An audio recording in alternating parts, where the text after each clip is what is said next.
दोस्तों, आज के इस वीडियो में हम क्लास 6th की नई बुक एसएसटी के 4th चैप्टर के बारे में डिस्कस करने वाले हैं, जो कि चौथा चैप्टर है। इस चौथे चैप्टर में हम इतिहास की समय रेखा और उसके स्रोत के बारे में जानेंगे, यानी कि चैप्टर का नाम भी यही है, इतिहास की समय रेखा और उसके स्रोत। इतिहास अतीत एवं वर्तमान के मध्य एक अनवरत संवाद होता है। ये E.H. कार के शब्द हैं। और आगे उन्होंने क्या कहा? आगे उन्होंने कहा कि यह संवाद है आज के समय एवं बीते हुए कल के समाज के मध्य। हम अतीत के आलोक में ही वर्तमान समाज को पूर्णतः समझ सकते हैं। यहाँ पे E.H. कार के शब्दों में अगर हम बात करें तो इसका मतलब यह है कि पास्ट और प्रेजेंट जो है उसके बीच में एक महत्वपूर्ण रिलेशन होता है। हम भविष्य के बारे में तभी जान पाएंगे जब हमें इतिहास के बारे में पता होगा, और बेहतरीन वर्तमान तभी बना पाएंगे जब हम अपने इतिहास से जुड़े हुए होंगे। तो ये रहा E.H. कार के शब्दों में कहा गया कथन। यहाँ पे आपको एक पिक्चर दिखाई दी गई होगी। इस पिक्चर में राष्ट्रीय संग्रहालय है, जो कि नई दिल्ली में स्थित है। ऐसे संग्रहालयों में अतीत से संबंधित उन वस्तुओं जैसे कि मूर्ति, सिक्के और आभूषण आदि को संरक्षित किया जाता है, जो हमें अपने इतिहास को समझने में सहायक सिद्ध होती हैं।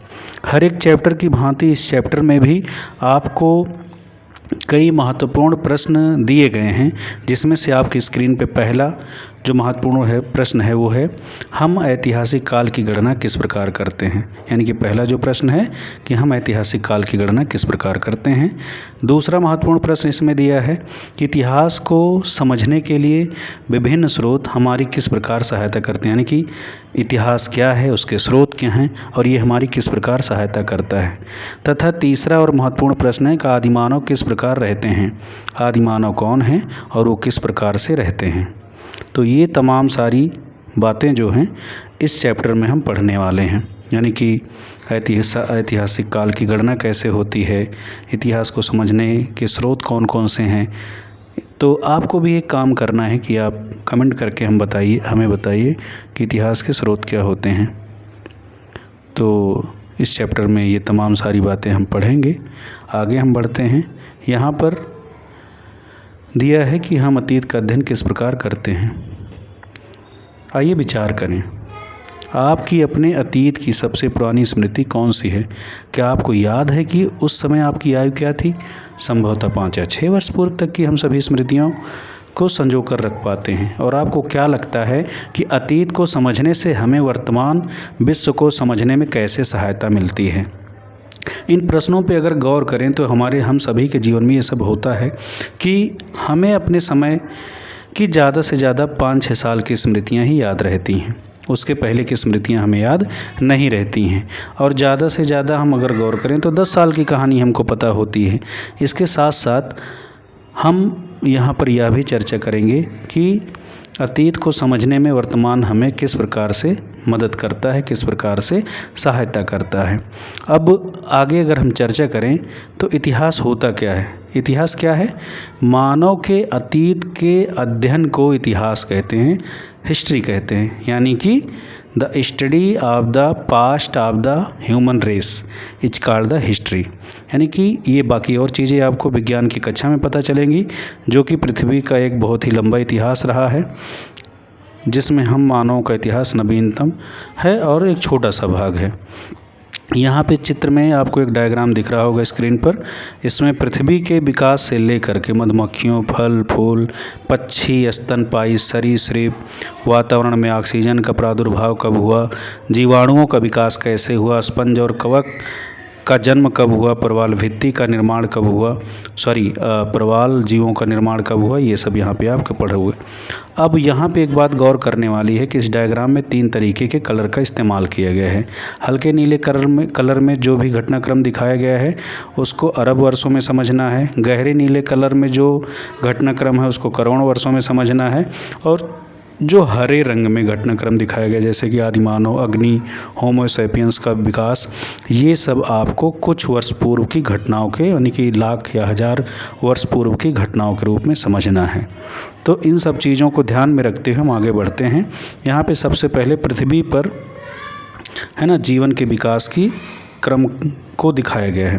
जैसे सबसे पहले प्रथम कोशिकीय जीवों का विकास हुआ, उसके बाद वातावरणीय ऑक्सीजन का विकास हुआ, फिर जीवाणुओं का जन्म हुआ, उसके बाद स्पंज एवं कवक के निर्माण की, उनके जन्म की व्यवस्था प्रारंभ हुई, प्रवाल जीवों का निर्माण हुआ और साथ साथ में कशेरुकी मछलियाँ। तो क्या कशेरुकी जीवों के बारे में आप जानते हैं कि कशेरुकी जीव कौन होते हैं? तो कशेरुकी प्राणी उन्हें कहते हैं कि जिनमें रीढ़ की हड्डी पाई जाती है। उसके बाद उभयचर कीटों का विकास हुआ, फिर शार्क और साथ साथ में सरीसृप जीवों का भी विकास हुआ। पक्षी, स्तनपायी लगभग एक ही समय खंड में विकसित हुए होंगे और फूल एवं मधुमक्खियों का विकास बहुत बाद में हुआ, यानी कि आदिमानव काल से थोड़ा पहले। और इसके बाद में आदिमानव के जन्म के बाद से अग्नि की खोज की गई। अग्नि ने इंसानों के जीवन में बहुत बदलाव लाया। फिर आधुनिक मानव, यानी जिनको हम होमो सैपियंस कहते हैं, उनके जीवन का विकास हुआ। और फिर साथ साथ में हम यहाँ पर इस तरीके से इस डायग्राम के माध्यम से विभिन्न प्रकार के घटनाक्रम को समझते हैं। अब आगे यहाँ पर आप अगर देखेंगे तो आपको दिखाई दे रहा होगा 4 अलग अलग चित्र हैं। पहले चित्र में किसी भूविज्ञानी को दिखाया गया है, दूसरे चित्र में एक जीवाश्म विज्ञानी को दिखाया गया है, तीसरे चित्र में एक मानव विज्ञानी की यहाँ पे चित्रण किया गया है और चौथे चित्र में पुरातत्व विज्ञानी को दिखाया गया है। क्या आप जानते हैं कि ये भूविज्ञानी, जीवाश्म विज्ञानी या पुरातत्व विज्ञानी के साथ साथ मानव विज्ञानी होते क्या हैं, इनका काम क्या है और ये किस प्रकार का योगदान समाज में देते हैं? तो इन सारी चीज़ों के बारे में हम यहाँ पर आगे पढ़ने वाले हैं। तो ऊपर दिए गए चित्रों में प्रदर्शित की जा रही गतिविधियों का अवलोकन करने पे आपको इन सब के बारे में पता चलेगा। उससे पहले हम जीवाश्म के बारे में जानते हैं। जीवाश्म होता क्या है? जीव जंतुओं के पदचिन्हों या पौधों के अवशेष चिन्ह जो कि मृदा अथवा शिलाओं की परतों के बीच संरक्षित पाए जाते हैं, उसे जीवाश्म कहते हैं। तो ये रहा जीवाश्म के बारे में बात। अब इसके बाद में अगर जीवाश्म की कहानी हमें समझ में आई तो हम आगे बढ़ते हैं। भूविज्ञानी, जीवाश्म विज्ञानी, मानव विज्ञानी और पुरातत्व विज्ञानी क्या करते हैं, उनका काम क्या है, किस क्षेत्र से जुड़े हैं, किस प्रकार की रिसर्च करते हैं, ये सब चीज़ें यहाँ पे समझाई गई हैं। अगर भूविज्ञानियों की बात करें तो यहाँ पे पृथ्वी के भौतिक स्वरूपों जैसे कि मृदा, पत्थरों, पहाड़ियों, पर्वतों, नदियों, महासागरों एवं पृथ्वी के अन्य हिस्सों का अध्ययन करने वाले वैज्ञानिकों को हम भूविज्ञानी कहते हैं। भूविज्ञानियों के साथ साथ में अगर हम जीवाश्म विज्ञानी की बात करें तो जीवाश्म विज्ञानी होते कौन हैं? जीवाश्म यानी कि जीवाश्म के बारे में भी आपने पढ़ा, और जीवाश्मों के अध्ययन करने वाले लोगों को हम जीवाश्म विज्ञानी कहते हैं, जो कि आपके दूसरे चित्र में दिखाया गया है, चित्र 4.22 में। तो जीवाश्म विज्ञानी को चलो हम थोड़ा सा इनके बारे में जानते हैं। जीवाश्म के रूप में करोड़ों वर्ष पूर्व के पेड़ों, पशुओं एवं मानवों के अवशेषों का अध्ययन करने वाले वैज्ञानिकों को जीवाश्म विज्ञानी कहते हैं। अगर मानव विज्ञानियों की बात करें तो मानव विज्ञानी क्या होते हैं? मानव समाज एवं संस्कृतियों तथा उसके इतिहास से लेकर के वर्तमान तक के अध्ययन करने वाले लोगों को मानव विज्ञानी कहते हैं, जो कि आपको चित्र 3 में दिखाया गया होगा।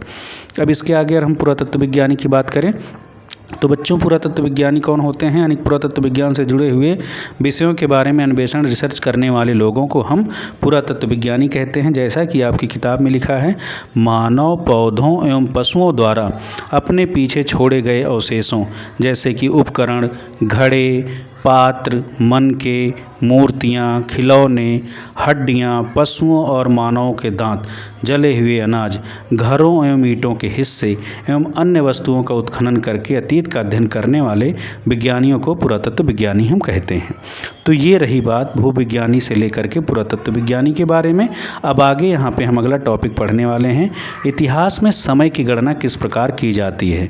यानी कि इतिहास में कौन सा घटनाक्रम कब घटित हुआ, उसका समय काल क्या था, कौन सी घटना किसके पहले घटित हुई, किसके बाद घटित हुई। अब इन चीज़ों को बताने के लिए कोई कैलेंडर या कोई टाइम रिकॉर्ड करने वाला व्यक्ति तो रहा नहीं होगा, लेकिन फिर भी कुछ ऐसे तरीके हैं जिसके माध्यम से किसी घटना के बारे में हम जानकारी ले पाते हैं। अब इसके बारे में भी हम पढ़ने वाले हैं। युग क्या है? समय का एक निश्चित कालखंड युग कहलाता है। और यहाँ पे कैलेंडर के बारे में आपको दिया गया है। कैलेंडर होता क्या है, यानी कि जिसको हिंदी में हम तिथि पत्र कहते हैं।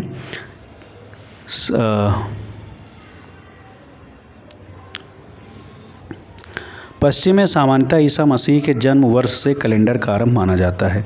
इस बिंदु से आगे के वर्षों की गणना की जाती है। इसे अंग्रेजी में एडी से इंगित किया जाता है। एडी लैटिन भाषा का एक शब्द संक्षेप है जो ईसा के जन्म के बाद के वर्षों को इंगित करता है, परंतु अब विश्व भर में इसे अंग्रेजी में कॉमन ईरा अथवा सीई से व्यक्त किया जाता है।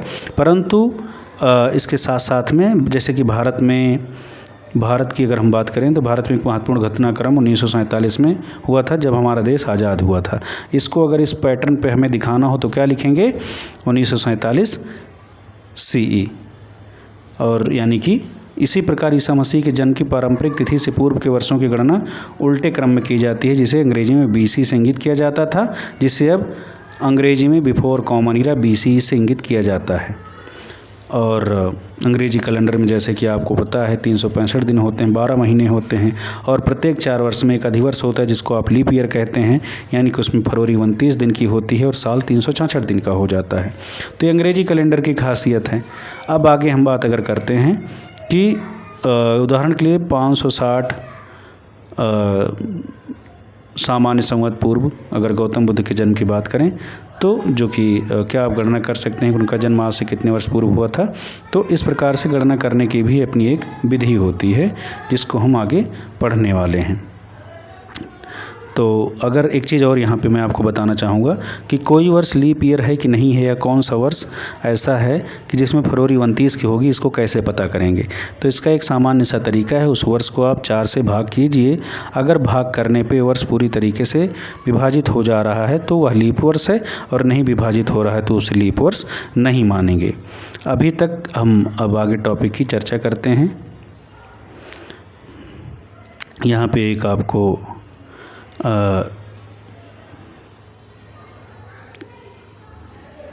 समय रेखा दिखाई गई है जिसमें प्रमुख घटनाओं को चित्रित करने का तरीका बताया गया है। इस पाठ्यक्रम में हमने BCE के लिए सामान्य संवत पूर्व तथा CE के लिए सामान्य संवत शब्दों का प्रयोग किया है। इस प्रकार की गणना सरल होती है, परंतु इसमें एक समस्या रहती है। ग्रेगोरियन तिथिपत्र में कोई भी वर्ष शून्य के रूप में चिन्हित नहीं किया गया है। वर्ष एक सामान्य संवत या एक सामान्य संवत पूर्व के तुरंत बाद आता है, और 2 सामान्य संवत पूर्व से लेकर के 2 सामान्य संवत तक का एक समय रेखा बनाइए। आप देखें कि शून्य वर्ष की अनुपस्थिति के कारण इन 2 तिथियों के मध्य केवल 3 वर्ष ही होंगे। किसी भी सामान्य संवत पूर्व तथा सामान्य संवत की तिथियों के बीच के वर्षों की गणना करते समय हमें सदैव दोनों को जोड़कर उनके योग में से एक को घटा देना चाहिए। ऊपर की दी गई स्थिति में 2 + 2 - 1 = 3। अपने सहपाठियों के साथ कुछ ऐसे उदाहरणों का अभ्यास कीजिए। उदाहरणार्थ, यदि हम महात्मा बुद्ध के प्रश्न पर पुनः लौटें, मान लीजिए हम आज 2024 सामान्य संवत में हैं, तो महात्मा बुद्ध का जन्म 560 + 2024 - 1 यानी 2583 वर्ष पूर्व माना जाएगा। यहाँ पर एक और समय रेखा दिखाई गई है जिसमें बुद्ध का जन्म, तांबे का निष्कर्षण, अस्थायी निवास, कृषि का आरंभ और अंतिम युग हिमयुग का अंत, इन सब चीज़ को यहाँ पे प्रदर्शित किया गया है। अगर इस समय रेखा पर आप अच्छे से गौर करेंगे तो ये सब चीज़ें यहाँ पे आपको दिखाई देंगे। सिंधु सरस्वती सभ्यता के बारे में यहाँ पे आपको एक संकेत मिलेगा। भारतीय उपमहाद्वीप में मिट्टी के बर्तन बनाने की तकनीक का विकास क्या हुआ, मेसोपोटामियम संसार का प्रथम नगर कब विकसित हुआ, ये सारी चीज़ें इस समय रेखा पर दर्शाई गई हैं। इसके बाद हम अपने इस क्लास को आगे बढ़ाते हैं, हम चर्चा करते हैं। तो इस प्रकार की घटनाओं को चिन्हित करने के लिए समय रेखा एक सुविधाजनक उपकरण है, क्योंकि यह किसी विशेष अवधि में तिथियों और घटनाओं के अनुक्रम को दिखाता है। यहाँ दर्शाई गई सरलीकृत समय रेखा पर मानव सभ्यता के आरंभ से वर्तमान तक की यात्रा को दर्शाया गया है। समय रेखा पर बिंदुओं के माध्यम से प्रमुख ऐतिहासिक घटनाओं को चिन्हित किया गया है। ध्यान रखिए कि समय रेखा पर बिंदुकृत हिस्सा छोड़े गए कालखंड को दर्शाता है, अन्यथा यह समय रेखा लगभग 3 मीटर लंबी हो जाती। तो ये चीज़ें यहाँ पे आपको प्रदर्शित की गई हैं। एक सामान्य सी समय रेखा यहाँ पे दिखाई गई है जिसमें ईसा मसीह के जन्म और महात्मा बुद्ध के जन्म को यहाँ पर तुलनात्मक रूप से दिखाया गया है, तथा वर्तमान में हम कहाँ पे हैं ये भी यहाँ पे इंगित किया गया है। तो समय रेखा ऐतिहासिक घटनाओं के क्रम को समझने में सहायक सिद्ध होती है। यानी कि जो भी घटनाएं हुई हैं समय रेखा, उसमें किस घटना के बाद क्या हुआ है, कौन सी घटना पहले हुई, कौन सी बाद में हुई, इन सारी चीज़ों के बारे में हमें समय रेखा से पता चलता है। बुद्ध का जन्म ईसा मसीह के जन्म से पहले हुआ था। वर्ष एवं दशक क्या होता है? 10 वर्षों के कालखंड को ना के साथ ही इतिहास में लंबी अवधि का करते हैं। समय हम सामान्यतः 2 अन्य तरीके से भी निकालते हैं, यानी कि शताब्दी और सहस्त्राब्दी होती है। 100 वर्षों के समूह को शताब्दी कहते हैं और 1000 वर्षों के समूह को हम सहस्त्राब्दी कहते हैं। यानी कि हम तीसरी सहस्त्राब्दी में हैं अगर हम आज की बात करें तो। ये कब से कब तक चलेगी? 2001 है ना, सामान्य संवत से आरंभ होकर के 3000 सामान्य संवत तक चलेगी। इसी प्रकार से अगर हम शताब्दी की बात करें तो शताब्दी हमेशा 100 वर्षों के क्रम में रहती है। तो इसीलिए जैसे अभी हम इस समय 2025 में हैं, तो जो कि ये कौन सी है? 21वीं शताब्दी में हम हैं।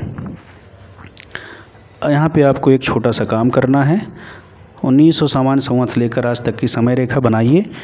इस पर अपने दादा दादी, नाना नानी, माता पिता, भाई बहन तथा जन्म तिथियों को अंकित कीजिए। यहाँ पे आपको बहुत सारी चीज़ें सीखने और समझने को मिलेंगी। अब आगे हम अगर बात करें तो क्या आप जानते हैं कि भारत में पारंपरिक तिथपत्रों का निर्माण किस प्रकार किया गया जाता रहा है? इससे पहले हम इतिहास के स्रोत के बारे में आपसे चर्चा करेंगे। तो इतिहास के स्रोत क्या होते हैं? कोई स्थान, व्यक्ति, लेख अथवा वस्तु जिसके माध्यम से हम अतीत की किसी घटना अथवा कालखंड से संबंधित जानकारी इकट्ठा करते हैं, उनको हम इतिहास के स्रोत कहते हैं। तो ये रहा इतिहास के स्रोत। और इतिहास के स्रोत क्या क्या हैं, ये सब चीज़ें भी यहाँ हम आगे पढ़ने वाले हैं। आइए पता लगाएं। क्या पता लगाना है भाई? क्या आप अपने माता एवं पिता के परिवार की 3 पीढ़ियों की जानकारी एकत्र कर सकते हैं? अपने माता पिता, दादा दादी, नाना नानी, परदादा, परदादी, परनाना, परनानी की एक वंशावली बनाइए। उनके नामों का पता लगाइए। यह भी कि वह जीवन यापन के लिए क्या करते थे एवं उनका जन्म कहाँ हुआ था। साथ ही आपको अन्य सारी चीज़ों के बारे में भी लिखना है, जैसे कि ये सूचना आपको कहाँ से मिली, उसका स्रोत क्या है, ये भी आपको दिए गए इस चार्ट में चित्रित करना है। तब आपको पता चलेगा कि चीज़ों को किस प्रकार से व्यवस्थित किया जाता था। चलिए, ये काम आपको करना है, आपके लिए छोटा सा होमवर्क है। तो आपने अपने परिवार के अतीत के संबंध में जानकारी कैसे प्राप्त की? इन जानकारियों को प्राप्त करने के लिए क्या आपने छायाचित्रों, डायरियों, पहचान पत्रों आदि का उपयोग किया, या आप केवल अपने माता पिता और संबंधियों की स्मृतियों पर ही निर्भर हैं? आइए विचार करते हैं। विचार करने योग्य बात क्या आपने कभी अपने घर अथवा आसपास पुराने सिक्कों, पुस्तकों, वस्त्रों, आभूषणों अथवा बर्तनों को देखा है? इन वस्तुओं अथवा पुराने घरों एवं भवनों से हम किस प्रकार की सूचनाएं एकत्र कर सकते हैं? ये काम आपको करना है। चलिए हम टॉपिक को आगे पढ़ते हैं। प्रत्येक वस्तु अथवा संरचना एक कहानी बताती है। वह चित्रखंड पहेली के हिस्से की तरह होती है, जिसको जिक्सॉ कहते हैं। जिन वस्तुओं को आप अपने घर में देखते हैं वह आपको अपने परिवार के इतिहास के विषय में कुछ बताती हैं। इसी प्रकार हम ऐतिहासिक घटनाओं के बारे में विभिन्न स्रोतों से जानकारी एकत्र कर सकते हैं। एक बात सदैव याद रखनी चाहिए कि इतिहास के मामले में पहेली के कुछ हिस्से गायब रहते हैं। इस चित्र में इतिहास के स्रोत के बारे में बताया गया। इतिहास के विभिन्न स्रोत होते हैं और उनके अंदर में कई सारे डिवीज़न होते हैं। अगर इस चित्र पर आप गौर करें तो इतिहास के स्रोत में मौखिक स्रोत हैं, साहित्यिक स्रोत हैं, कलात्मक स्रोत हैं और पुरातात्विक स्रोत शामिल होते हैं, जिनमें से हम सबसे पहले मौखिक स्रोत की चर्चा करेंगे। मौखिक स्रोत कौन से होते हैं? वंशावली और लोक साहित्य से मिलते हैं। भारतीय साहित्य की अगर बात करें तो वेद एवं इतिहास से मिलता है। कविता एवं नाटक से हमें भारतीय साहित्य से जुड़े हुए ग्रंथों से इतिहास के स्रोत की जानकारी मिलती है। कहानियों के संग्रह से भी इतिहास के बारे में हमें जानकारी मिलती है। वैज्ञानिक और तकनीकी लेख जो हमें प्राप्त होते हैं उनसे भी इतिहास की जानकारी मिलती है। इन सब के बाद में अगला है विदेशी विवरण। विदेशी विवरण में 2 तरीके की चीज़ों को शामिल किया जाता है। सबसे पहला है यात्रा वृत्तांत, यानी कि अलग अलग समय पर अलग अलग कालखंड में अलग अलग देशों से कई सारे विदेशी यात्री भारत भ्रमण पर आए थे। उन्होंने अपने यात्रा वृत्तांत में जो कुछ भी लिखा है उससे भी इतिहास के स्रोत के बारे में जानकारी मिलती है। अब ऐतिहासिक वृत्तांत जो है, यानी कि अलग अलग लोगों ने जो इतिहास लिखा है उससे भी हमें भारत के इतिहास के बारे में जानकारी मिलती है। अगर इसके बाद हम आगे बढ़ें तो यहाँ पे हमें दिया गया है अगला टॉपिक, जो कि है कलात्मक स्रोत। अब कलात्मक स्रोत में क्या है? कलात्मक स्रोत यानी कि कला के क्षेत्र से भी बहुत सारी चीज़ें हमें स्रोत के रूप में उपलब्ध हैं। इसमें कलात्मक स्रोत में चित्रकला, पट्टिका कला, है ना, ये सब हमें इतिहास के बारे में सटीक जानकारी देती हैं। अब अगर हम कलात्मक स्रोत के बाद आगे चर्चा करें तो पुरातात्विक स्रोत जो होते हैं ये भी एक महत्वपूर्ण साहित्यिक स्रोत होते, ऐतिहासिक स्रोत होते हैं, जिसमें से अगर हम डिस्कस करने पे शिलालेख क्या है? शिलालेख पांडुलिपि, ताम्रपत्र, सिक्के वगैरह, इन सब से हमें शिलालेखों की जानकारी मिलती है। पुरातात्विक स्रोतों की अगर बात की जाए तो पुरातात्विक स्रोत में स्मारक हैं, टीले हैं, भवन निर्माण हैं, ये सब पुरातात्विक स्रोत का हिस्सा हैं। और उत्खनन यानी कि खुदाई से भी कई सारी वस्तुएं प्राप्त होती हैं, जिनसे भी हमें इतिहास की जानकारी मिलती है। मानव, पशु तथा पौधों के अवशेष, उपकरण एवं हथियार, मूर्तियाँ एवं आभूषण, मृदभांड एवं खिलौने, निवास स्थान एवं समाधान, ये सब उत्खनन से द्वारा प्राप्त तथ्य हैं जो कि हमें इतिहास लेखन में मददगार साबित होते हैं। तो ये सब रहे इतिहास के स्रोत के बारे में। अब इसके साथ साथ इतिहासकार क्या होता है, आप अपनी स्क्रीन पे अगर देखें तो दिखाई देगा। इतिहासकार ऐसा व्यक्ति जो अतीत का अध्ययन करता है और उसके विषय में लिखता है, उसको हम इतिहासकार कहते हैं, यानी कि हिस्टोरियन, है ना, यानी कि एनी पर्सन ना who study the past and right something about that is called the historian. चलिए, तो इतिहास के प्रमुख स्रोतों को एक साथ यहाँ ऊपर आपने भी देखा। इन सभी को याद करने की आवश्यकता नहीं है, बस एक बार ध्यान देना है आपको। अगर हम बात इतिहासकार की करें तो 1500 वर्ष पूर्व के किसी राजा या रानी, प्राचीन स्मारक, युद्ध या व्यापार की कुछ वस्तुओं के बारे में जानकारी जुटाने के प्रयास करते हैं, तो वे बड़े ध्यान से अधिक स्रोतों से जानकारी संकलित करने का प्रयास करते हैं। कभी कभी ये स्रोत एक दूसरे की पुष्टि करते हैं, जैसे चित्रखंड पहली जिक्सा के टुकड़े मेल खाते हैं, तो कभी एक दूसरे से विपरीत हो जाते हैं। इतिहास के इन सभी स्रोतों में कौन योगदान देता है?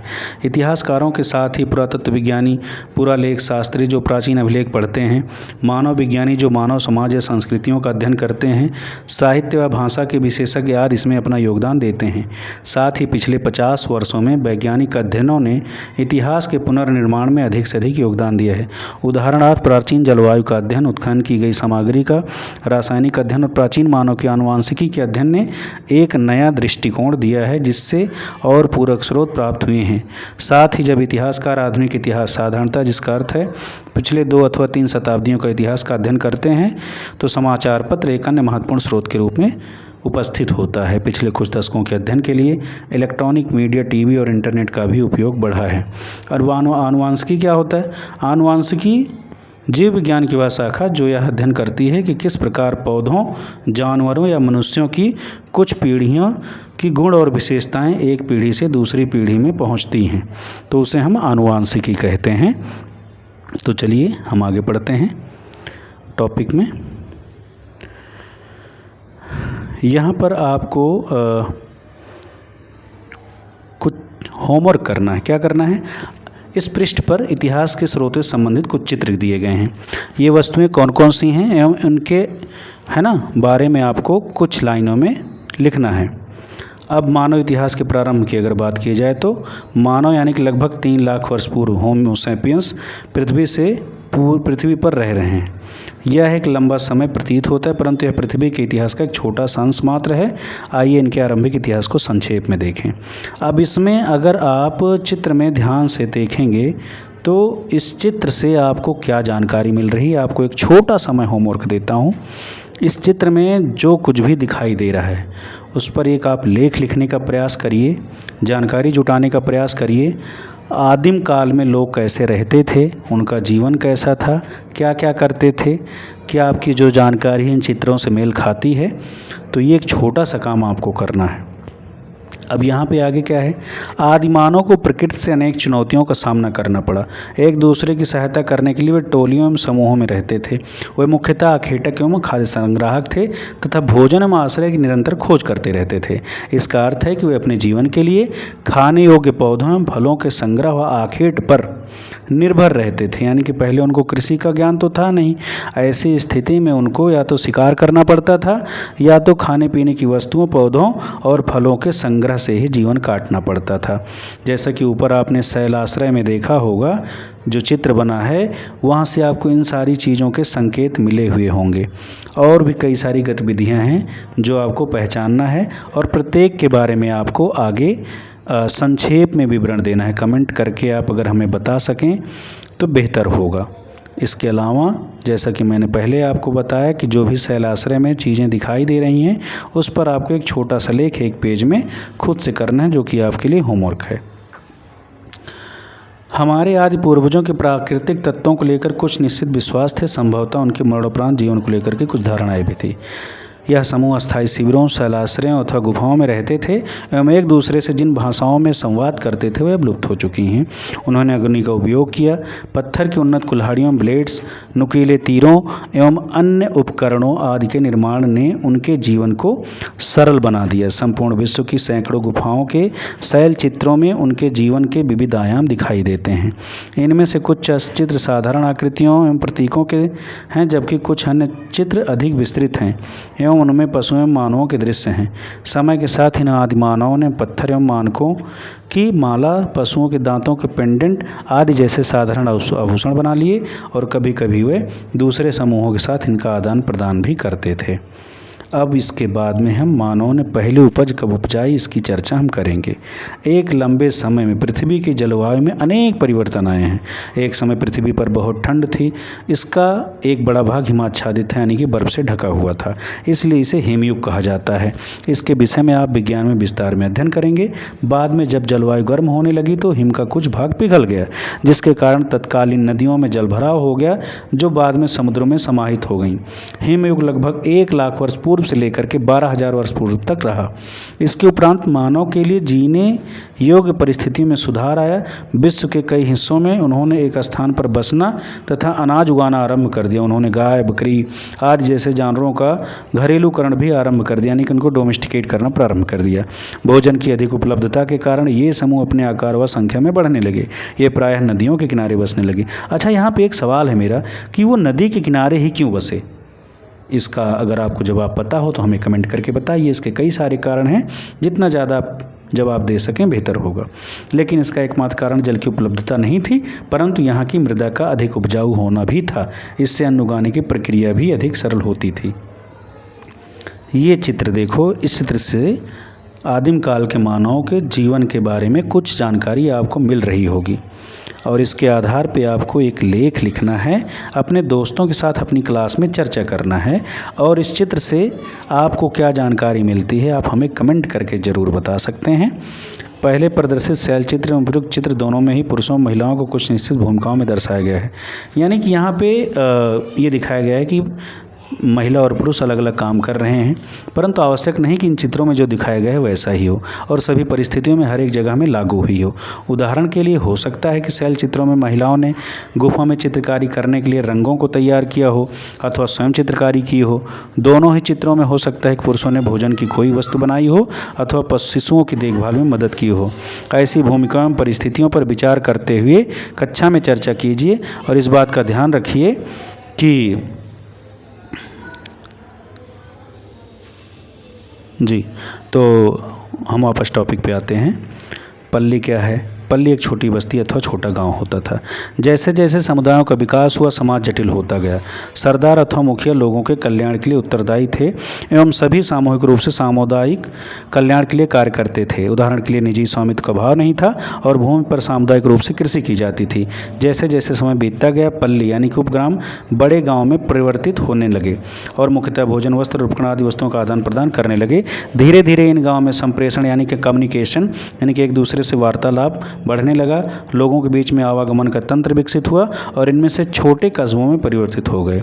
उदाहरणार्थ मृदभांड एवं मिट्टी की अन्य वस्तुओं को बनाने एवं धातुओं के उपयोग, पहले तांबा फिर लोहा की तकनीकी का आगमन हुआ, जिससे टिकाऊ उपकरण, दैनिक उपयोग की वस्तुएं एवं आभूषणों को बनाना सरल हो गया। तो ये सारी चीज़ें हमने अभी डिस्कस करी। मुझे उम्मीद है कि ये चैप्टर आपको अच्छे से समझ में आया होगा। हम आगे नए टॉपिक के साथ हाजिर होंगे। तब तक के लिए आप पढ़ते रहिए, हंसते रहिए, मुस्कुराते रहिए। धन्यवाद।